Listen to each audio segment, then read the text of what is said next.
Ils travaillent à un duo danse-batterie pendant une semaine à la Fraternelle. Lui vient de Dijon, elle de Strasbourg.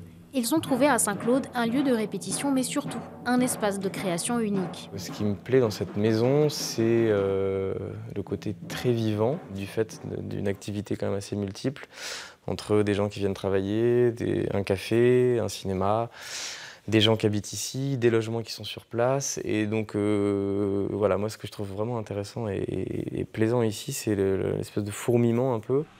2 étages plus bas, 2 étudiantes impriment leur création. Depuis 30 ans, la Fraternelle accueille dans cette ancienne coopérative ouvrière, la Maison du Peuple, des artistes de tous les domaines pour des résidences, des spectacles ou des ateliers avec du public. Ces dernières années, l'activité s'est développée. L'équipe s'est même agrandie. Mais impossible de boucler le budget sans faire appel aux dons. L'équilibre financier de la Frat, il reste très fragile en fait. On est à 40% de subventions publiques et 60% d'autofinancement.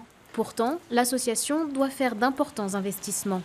On a été obligé depuis l'année 2017 de faire des investissements considérables qui n'étaient même pas nécessaires mais impératifs. Par exemple le système de sécurité incendie, renouvellement du parc son et lumière. Enfin bon, bref, toutes sortes d'investissements qui nous ont coûté presque 115 000 €. En 2015, une grande vente d'estampes et des dons avait sauvé l'association en grande difficulté. L'année dernière, la Fraternelle a récolté 15 800 €.